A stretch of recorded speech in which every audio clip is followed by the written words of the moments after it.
Atreva-se a ser diferente. Frequentemente fazemos uma pergunta: como é que os primeiros discípulos foram capazes de sacudir o mundo? E hoje milhares de cristãos não conseguem sequer fazer cócegas. A razão é simples. Eles não haviam moldado a sua fé aos hábitos do mundo de então. Eram possuidores da verdade e sua fé não fazia concessão de princípios. Martinho Lutero, perante a grande convenção de sua época, declarou: "Aqui estou, e que Deus me ajude. Não posso proceder de outro modo." E ele fez mais pela liberdade religiosa que 1 milhão de conformistas que tinham perdido a vitalidade da verdadeira religião. A Bíblia ensina que a popularidade perante o mundo significa a morte.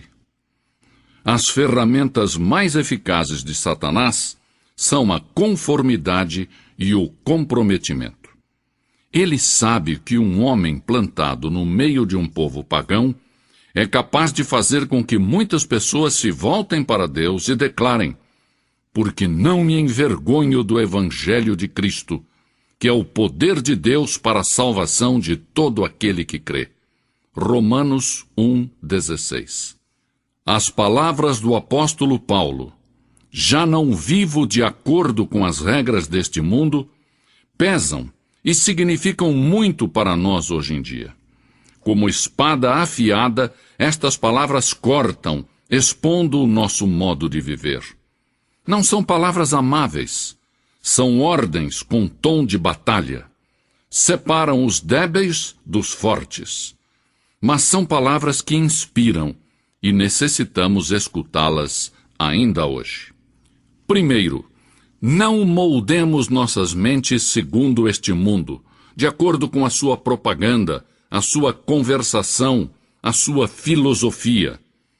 O mundo executa uma gigantesca tarefa de lavagem cerebral.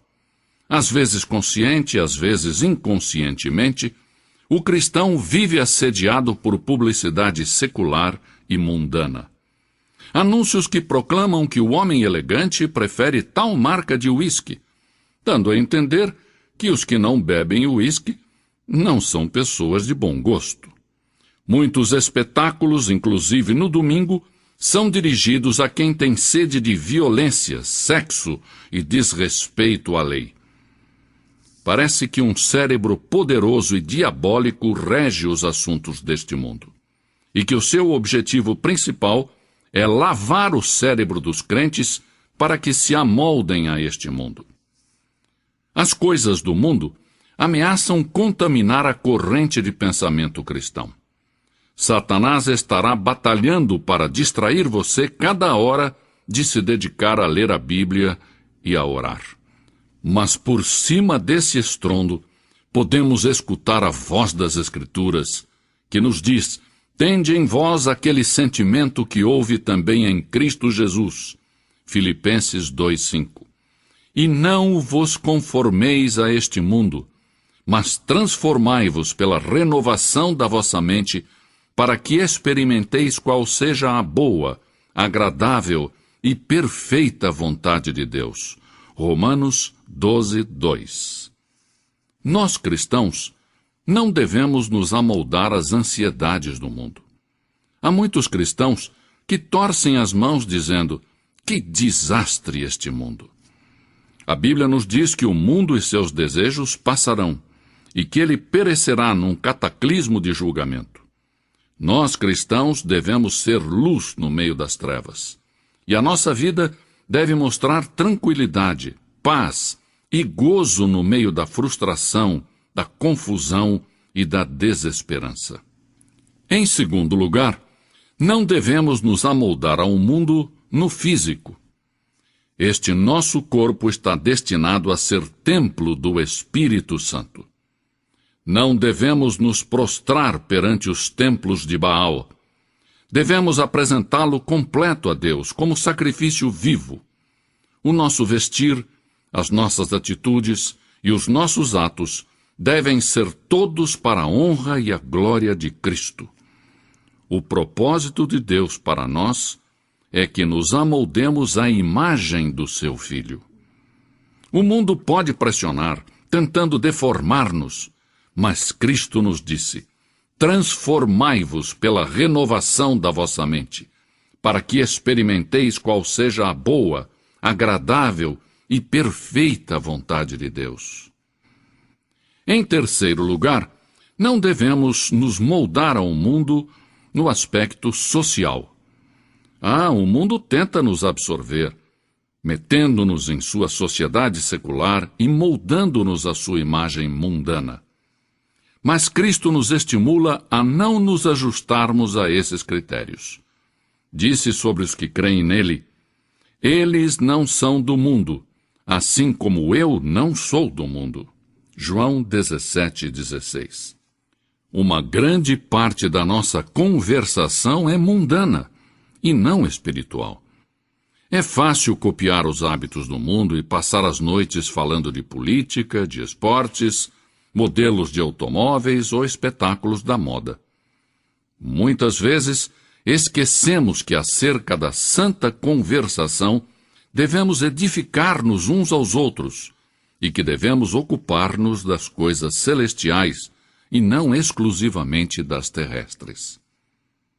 É certo que Jesus comeu com publicanos e pecadores, mas ele não se deixou ser absorvido e moldado pelo grupo.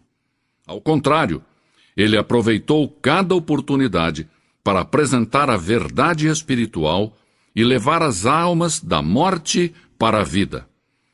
Os nossos contatos sociais devem ser não apenas agradáveis, mas também úteis, como oportunidades para compartilhar a nossa fé com aqueles que ainda não conhecem a Cristo de perto. Em quarto e último lugar, não devemos nos moldar ao mundo quanto ao aspecto espiritual.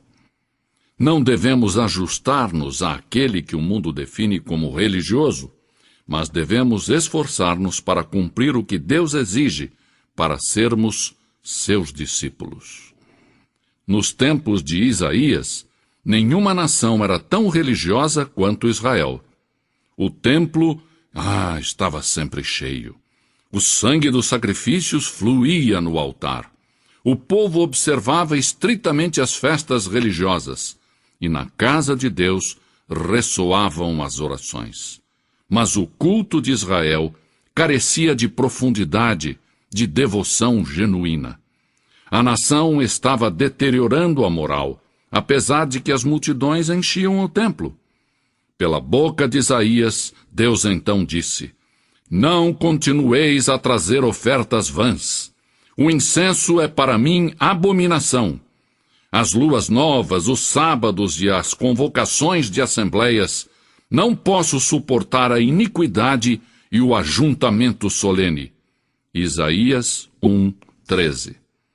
Logo, Isaías indicou ao povo como voltar a obter o favor de Deus. A este povo, que era membro da igreja, a este povo que tinha sido educado de acordo com as formalidades das suas leis religiosas, mas que não vivia corretamente durante a semana, Isaías os advertiu acerca do castigo divino. Logo, disse-lhes como se purificar do seu pecado. Isaías disse: lavai-vos, purificai-vos, tirai de diante dos meus olhos a maldade dos vossos atos. Cessai de fazer o mal. Vinde, pois, e arrazoemos, diz o Senhor. Ainda que os vossos pecados são como a escarlata, eles se tornarão brancos como a neve. Ainda que são vermelhos como o carmesim, tornar-se-ão como a lã branca. Isaías 1:16-18. Há milhares de pessoas que não se entregam a Jesus Cristo porque se moldaram ao mundo. Temem ser chamados de fanáticos ou de puritanos. Mas o cristão verdadeiro não é conformista.